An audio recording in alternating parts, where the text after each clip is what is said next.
He was a man of contradictions, a leader worshipped as a god and feared like a ghost. To some, he built an empire from the ashes of a fallen dynasty. To others, he buried a nation beneath a blanket of silence. This is the story of Joseph Stalin, the man who created fear. Born into poverty in the small Georgian town of Gori, he was Joseph Zugashvili, a frail boy, scarred by smallpox, and often beaten by his drunken father. But within him burned a will of iron. He found his salvation not in religion, but in a new ideology, the Marxist dream of a worker's paradise. And he forged a new identity for himself, a name that would echo through history: Stalin, the man of steel.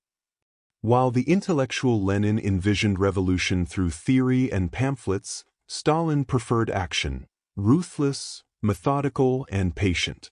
He was the party's blunt instrument. And when Lenin died in 1924, the instrument turned on its masters.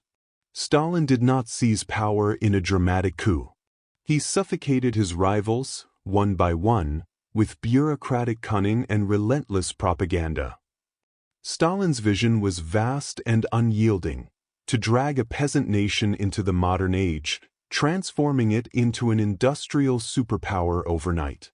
Factories, railways, and armies were built at a breakneck pace, all under the banner of progress and the glory of the state. But this progress had a terrible hidden price.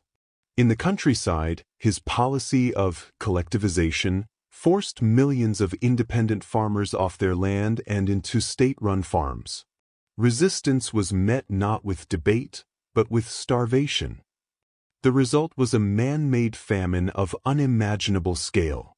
In Ukraine, the Holodomor, millions perished, their food confiscated to feed the cities and fund the machine. And as they died, the Soviet press printed triumphant headlines, praising a record harvest. By the late 1930s, the machine was built. But Stalin's paranoia, once a trait, became state policy. He saw traitors in every shadow, in the generals of his Red Army, in the poets who wrote his praises, even in the old Bolsheviks who had stood beside Lenin. And so, the Great Purge began. A storm of midnight arrests, forced confessions, and summary executions. The NKVD, his secret police, became the most powerful institution in the land. Millions were sentenced as enemies of the people, vanishing into the frozen gulags of Siberia. Fear became the true currency of the Soviet Union. People learned to whisper not the truth, but the words that ensured survival. Children were taught to denounce their parents. Loyalty was no longer measured in action, but in silence. In 1941, the monster Stalin helped create in Berlin turned on him. Hitler's Operation Barbarossa unleashed the most brutal invasion in history upon the Soviet Union. And the man who ruled by fear now faced a terror of his own making.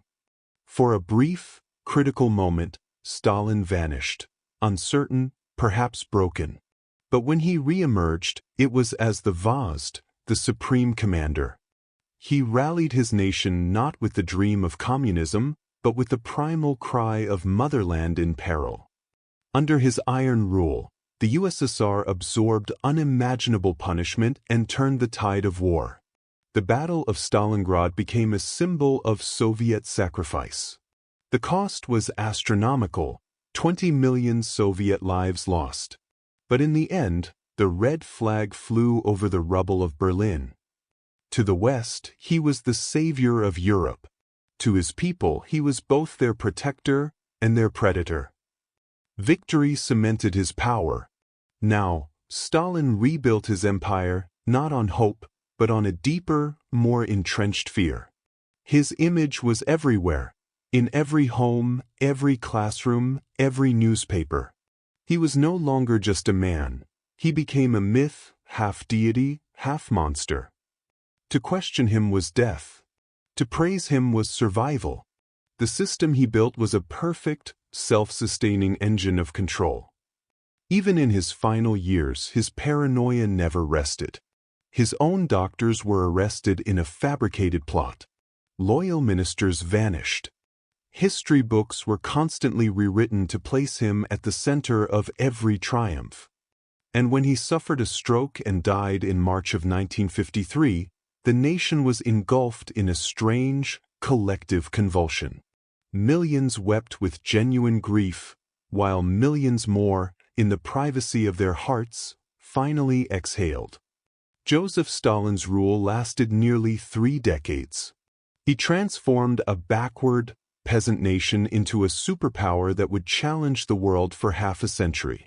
He achieved this through terror, through sacrifice, and through a fear so pervasive it became the very air people breathed.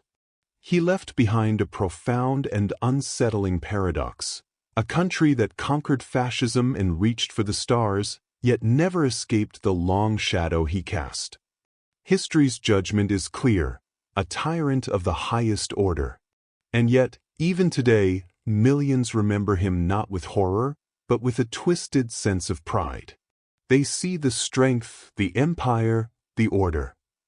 Because power, real, absolute power, doesn't always demand love. Sometimes, it only needs fear. Thank you for watching, and I hope you've learned a slice of what really happened and who Stalin was. Don't forget to subscribe and also like the video as legacy and ruin unfold more history and facts you never knew. Also read the description under the video to see more details.